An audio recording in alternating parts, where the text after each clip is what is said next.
আসসালামু আলাইকুম। শীতকাল এমন একটা সময় যে সময় কিনা সবার বাসায় কম বেশি পিঠা তৈরি করা হয়। পিঠা পিঠা একটা আমেজ চলে আসে সবার বাসায়, হোক সেটা গ্রাম আর হোক সেটা শহর। আজকে আমি আপনাদের সাথে শেয়ার করব আমাদের গ্রাম বাংলার ঐতিহ্যবাহী হাতে কাটা সেমাই পিঠার রেসিপি। অনেকেই আছেন এটাকে চুই পিঠা অথবা চষি পিঠা বলে থাকেন।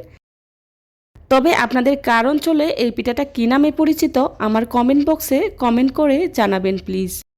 আজকের হাতে কাটা সেমাই পিঠা তৈরি করার জন্যে প্রথমে আমি চুলায় একটি প্যান বসিয়ে তার মধ্যেই দিয়ে দিচ্ছি 2 কাপ পানি, তার সাথে দিয়ে দিচ্ছি 1 চা চামচ লবণ।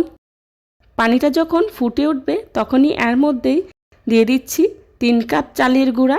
আমি এখানে ঘরে তৈরি ভেজা চালের গুঁড়াটা ব্যবহার করেছি, তবে আপনারা চাইলে শুকনো চালের গুঁড়াটাও ব্যবহার করতে পারেন। এখন একটি খুন্তির সাহায্যে নেড়ে চালের গুঁড়ার সাথে পানিটা খুব ভালো করে মিশিয়ে নিচ্ছি। মেশানো হয়ে গেলে চুলার আঁচটা লোতে রেখে ঢাকনা দিয়ে ঢেকে এভাবে 10 মিনিটের জন্য রেস্টে রেখে দেব, যাতে করে চালের গুঁড়াটা পুরোপুরি সিদ্ধ হয়ে আসে। ফিরে এলাম 10 মিনিট পর। দেখুন আমার চালের গুঁড়োটা পুরোপুরি সিদ্ধ হয়ে গিয়েছে। এ পর্যায়ে চুলা থেকে নামিয়ে খুব ভালো করে মতে নিচ্ছি। গরম থাকা অবস্থায় পিঠার ডোটাকে আমি খুব ভালো করে মতে সফট একটি ডো তৈরি করে নিয়েছি। পিঠার ডোটাকে আপনি যত বেশি ভালো করে মতে নেবেন, পিঠার রেজাল্টটা কিন্তু ততটাই ভালো আসবে। আমি প্রায় 10 মিনিটের মতো খুব ভালো করে মতে নিয়েছি, আর দেখুন সফট একটি ডো তৈরি হয়ে গিয়েছে। এখন সেমাই পিঠা তৈরি করে নেব। সেমাই পিঠা তৈরি করার জন্যে প্রথমে আমি হাতে কিছুটা চালের গুঁড়া নিয়ে নিচ্ছি, যাতে করে পিঠার ডোটা হাতে আটকে না যায়। তারপর এভাবেই লম্বালম্বি করে নুডলসের মতো করে তৈরি করে নিচ্ছি।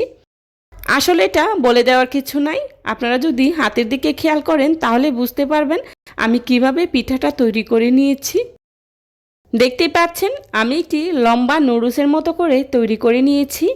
এবার প্রথমে আমি কিছুটা চালের গুঁড়া নিয়ে নিচ্ছি। এখন হাতে কেটে সেমাইটা তৈরি করে নিচ্ছি। দেখুন আমি কিভাবে তৈরি করে নিচ্ছি সেটা দেখলেই বুঝতে পারবেন। দেখতেই পাচ্ছেন আমি এক হাতে ডোটা নিয়ে নিচ্ছি আর অন্য হাতে প্রেস করে পিঠাটা তৈরি করে নিচ্ছি। আমাদের মা দাদিদেরকে দেখতাম এই পিঠাটা এভাবে হাতে কেটে কেটেই তৈরি করে নিত।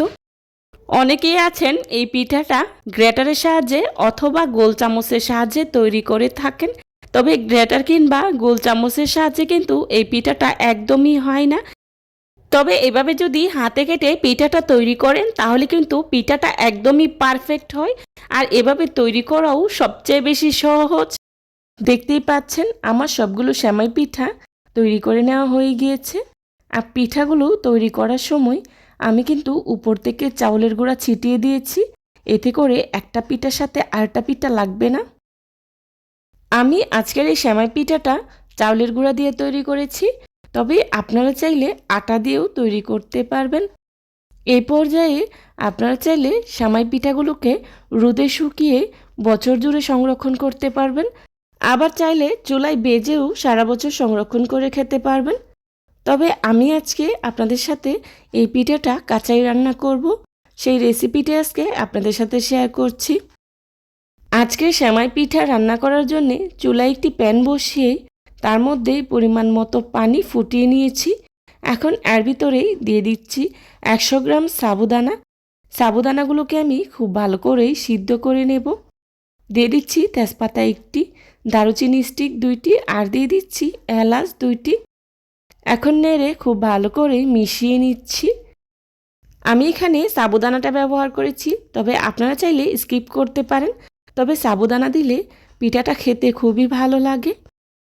আপনারা নিশ্চয়ই খেয়াল করেছেন আমি কিন্তু সাবুদানাটাকে পানি দিয়ে খুব ভালো করে সিদ্ধ করে নিয়েছি।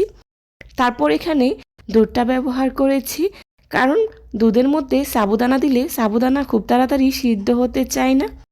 এখানে আমি 2 কেজি পরিমাণে গরুর দুধ ব্যবহার করেছি, তবে আপনারা চাইলে প্যাকেটের গুঁড়া দুধটাও ব্যবহার করতে পারেন। দিয়ে দিচ্ছি 2 কাপ খেজুর গুড়, আর দিয়ে দিচ্ছি চিনি 1 কাপ। আমি এখানে খেজুর গুড়ের সাথে চিনিটাও ব্যবহার করেছি, কারণ খেজুর গুড় দিয়ে তেমন একটা মিষ্টি হতে চায় না, তাই চিনিটা সাথে ব্যবহার করেছি। দিয়ে দিচ্ছি 1 কাপ কুরানো নারকেল। এখন নেড়ে খুব ভালো করেই মিশিয়ে নিচ্ছি। আমার সবগুলো উপকরণ দেওয়া হয়ে গিয়েছে। এই পর্যায়ে দিয়ে দিচ্ছি আগে থেকে তৈরি করে রাখা হাতে কাটা সেমাই পিঠা। দেখতে পাচ্ছেন আমি অল্প অল্প করে দিয়ে দিচ্ছি, এতে করে একটা পিঠার সাথে আরেকটা পিঠা লেগে যাবে না। আর সেমভাবে আমি সবগুলো পিঠা ধাপে ধাপে দিয়েছি। এখন আলতো হাতেই নেড়ে দিচ্ছি, যাতে করে একটা পিঠার সাথে আরেকটা পিঠা লেগে না যায়। পিঠাগুলো যখন কিছুটা সিদ্ধ হয়ে আসবে তখন আবারও দিয়ে দিচ্ছি। আর সেমভাবে আমি পিঠাগুলো ধাপে ধাপে দিয়েই রান্নাটা করে নেব। আর এই পিঠাগুলো সিদ্ধ হতে খুব একটা সময় লাগে না, 4-5 মিনিটের মতো রান্না করে নিলেই হয়ে যায়।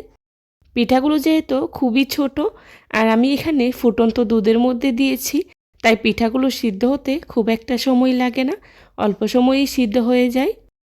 আমার সবগুলো পিঠা দেওয়া হয়ে গিয়েছে। এখন আলতো হাতে আবারও নেড়ে দিচ্ছি। এখন শুধু নাড়াচাড়ার পালা। এভাবেই অনবরত নেড়ে চেড়েই রান্নাটা করে নিতে হবে, না হলে প্যানে লেগে যেতে পারে। আমার রান্নাটা প্রায় হয়ে গিয়েছে। দেখতেই পাচ্ছেন পিঠাগুলো পুরোপুরি সিদ্ধ হয়ে গিয়েছে। এই পর্যায়ে দিয়ে দিচ্ছি কিশমিশ আর দিয়ে দিচ্ছি লবণ 1 চা চামচ। যে কোনো মিষ্টি জিনিসে লবণ দিলে মিষ্টির ব্যালেন্স ঠিক থাকে। এখন নেড়ে খুব ভালো করেই মিশিয়ে নিচ্ছি। হয়ে গেল আমার দুর্দান্ত স্বাদের সেমাই পিঠা। এবার চুলা থেকে নামিয়ে নিচ্ছি। আর চুলা থেকে নামিয়ে একটি সার্ভিং ডিশে সার্ভ করে নিচ্ছি। চেষ্টা করেছি খুবই সহজভাবে আজকের এই রেসিপিটি আপনাদের সাথে শেয়ার করার জন্যে। আশা করছি আমার আজকের এই রেসিপিটি আপনাদের কাছে খুবই ভালো লাগবে। যদি ভালো লেগে থাকে তাহলে অবশ্যই লাইক, কমেন্ট, শেয়ার করতে ভুলবেন না। আপনাদের একটি লাইক এবং একটি কমেন্টস আমাকে নতুন নতুন কন্টেন্ট তৈরি করতে অনেক উৎসাহিত করে। যারা এতক্ষণ ধৈর্য সহকারে আমার ভিডিওটি দেখেছেন তাদেরকে জানাই অসংখ্য ধন্যবাদ। রেসিপি ভালো লাগলে একবার হলেও বাসায় ট্রাই করবেন আর কেমন হয়েছে আমাকে কমেন্টস করে জানাবেন। এই ধরনের সব ঘরোয়া এবং মজার মজার রেসিপি পেতে আমার চ্যানেলটি ভিজিট করে আসবেন প্লিজ। আমার পরবর্তী রেসিপি দেখার আমন্ত্রণ জানিয়ে আজকের মতো এখানেই বিদায় নিচ্ছি। সবাই ভালো থাকবেন, সুস্থ থাকবেন। আল্লাহ হাফেজ। আসসালামু আলাইকুম।